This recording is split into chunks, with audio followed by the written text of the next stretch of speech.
What's going on, everybody? It is your boy Zamboni. I'm a musician and astrologer, and it is time to talk about the astrology of the week ahead. And you know, I just noticed when I put this on, when I put the recording on, that everything is like kind of gray and like brightly colored out here. And that I think fits really well in my head. In my head, this is the color scheme that Aquarius has. This is just for me, this is like synesthesia for me, but this color scheme, this like ice on the top of the stream and all that stuff, like that is big Aquarius energy. Aquarius is like the middle of the winter time and all that. We got the sun in Aquarius, we got Mercury moving into Aquarius this week, and we've got a new moon in Aquarius, so it's like a lot of Aquarius stuff going on this week. That's interesting because, you know, when I think about Aquarius, you know, it is ruled by Saturn for one thing, and Saturn is currently in Pisces hanging out with Venus. That is cute, you know, like that's nice on Saturn. Now, Saturn in Pisces is immediately adjacent to Aquarius, and so doesn't make an aspect to Aquarius, and so there is a little bit of a sense of like, you know, the right hand doesn't know what the left hand is doing, you know, like there's a kind of blindness. There's a disconnect somewhere in between what's going on in Aquarius and what's going on in Pisces. And in many ways, there's like kind of two things that are happening this week. There's like the Aquarius stuff that's happening, and then there's Pisces, which is Saturn and Venus in the North Node there in Pisces, and that makes a trine to Mars in Cancer. So Cancer also does not make an aspect to Aquarius, and so the Pisces Cancer stuff is happening in its zone, and then the Aquarius stuff and all the Aquarius stuff is making a trine to Jupiter in Gemini, and that is happening in its own zone. And so there's like not very much connection between those two except by way of rulership and stuff like this. So it's interesting to see that there's the heady stuff, right? Aquarius is very like thinky. And especially with Mercury moving into Aquarius, I like to think about Mercury as being the thinky planet. It's the one that, like, you know, there is sort of like raw ideas and intellectualism that comes from the sun, you know, the sort of just like, if you think about the way that thoughts are formed, like a lot of times thoughts are kind of nebulous. Even if you think in words, then like you still, you know, maybe don't form whole sentences or something like that. There's like something kind of nebulous about what goes on inside the head. But then when you're trying to translate your thought into something that is intelligible to the other, then that's when Mercury gets involved. That's when you start getting your language stuff going on here, right? And so Aquarius is a place where that sort of like thinky translation, you know, Aquarius is a Saturn ruled sign, but Mercury does really well here. Some traditions say that Mercury is exalted here. I don't really like that. I don't think that that's a, you know, that does not stick to tradition in the way that I like, but the idea that Mercury is super comfortable in Aquarius makes total sense to me. Mercury loves an air sign where we're doing the communication and this kind of thing.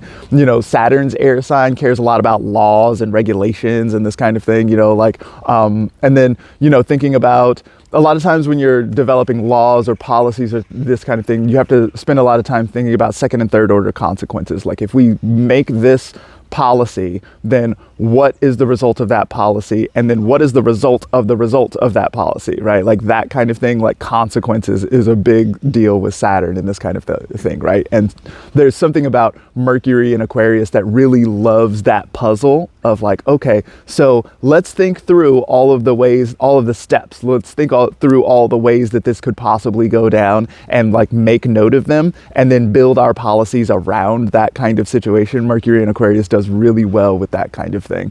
So you know, not only that, but all of this Aquarius stuff. So we've got a new moon in Aquarius this week, which is to say that the moon is going to come in to hang out with the sun and Mercury there in Aquarius. And that new moon, which, you know, whenever we think about a new moon, we can think about like a seed of some sort, like beginning a new thing. So whenever we're talking about planting a seed, we're not talking about fruit yet, right? We're not talking about the time where we're seeing results. We're talking about the time where, and especially in Aquarius, Aquarius. Aquarius is a great time to think about like planting something and then letting it rest. It is just dark and quiet for a while before anything really happens, before you start noticing the shoots of new leaves or any of that sort of stuff. You just like plant that seed and water it and be like, all right, cool, I'll see you in a little bit. You know what I mean? Like, here's some love, and I just got to trust that love is going to come back and that is going to turn into some kind of cultivated form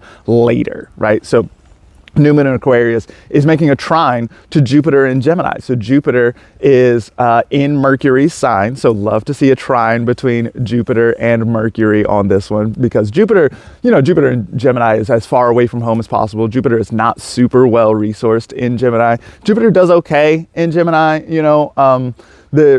as long as you are willing to talk a lot. You like, Jupiter in Gemini has a lot of words to say, and it's Jupiter is big and Gemini's words, right? Like big storytelling, tall tales, this kind of thing, right?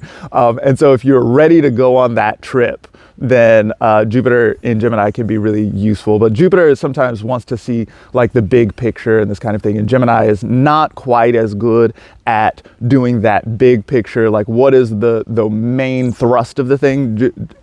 Gemini typically wants to zoom into the details and like get into the nitty gritty of the stuff in the way that Mercury likes the smallness of things. And so Jupiter can be a little bit uncomfortable in this place. And so to see a trine to the ruler of Gemini, who is Mercury, in Aquarius, looking super comfortable, looking really capable there in Aquarius. And a trine is a supportive and beneficial, a friendly kind of aspect. Sometimes Jupiter and Mercury can beef a little bit. Sometimes there'd be like in a little bit of conflict or something like that. But to see a supportive aspect between the two of them does look really good for the thinky things, for working out, the puzzles and stuff like this. This looks like a great time for word puzzles or excuse me, any kind of puzzles that will require like thinking outside the box. Aquarius is very good at thinking outside the box. Like, if we think about Saturn as being the wall or the dividing line, the border, which is what Saturn typically likes to be associated with, then Capricorn will be what's inside the wall, and Aquarius will be what's outside the wall, right? So if we're going to think outside the box, then this is a really good time to get into that and to think about, maybe tell a story, get into a tale. What is the long form narrative that would be associated? This is getting into that second and third order consequences, not just how do I feel about whatever the law or policy is, but like what is downstream from that and what kinds of opportunities might be available because of what is happening here. Even if the law or policy generates something that is immediately uncomfortable, then perhaps there are opportunities there available. And that's one thing that I do like about Jupiter in a sign that is not one of Jupiter's favorite places, is sort of like finding things that are good and useful in a spot that is, because Jupiter's job is to say yes and bring joy, luck, and abundance and this kind of thing. So finding joy, luck, and abundance in a place that might be sometimes uncomfortable. By the way, if you want help doing that kind of thing, finding that kind of positivity or opportunity or something like that in a space that might be sometimes uncomfortable or difficult for you, then you can go to zambonifunk.com and get a reading. There is a 60-minute reading, a 30-minute reading, and those are Zoom chats where we'll talk about what's going on. I also do a 10-minute reading there, which is basically this format where I'll look at your chart and be like, okay, so here's what's going on here. Here's how that relates to your question. And here is a way to navigate that. And so in general, people have been pretty excited about that and have said very nice things about it. So thank you all for doing that. The ones who have done it already, thank you so much for doing that. There's a bunch of repeats. Thank you all for repeating and coming back to see it again.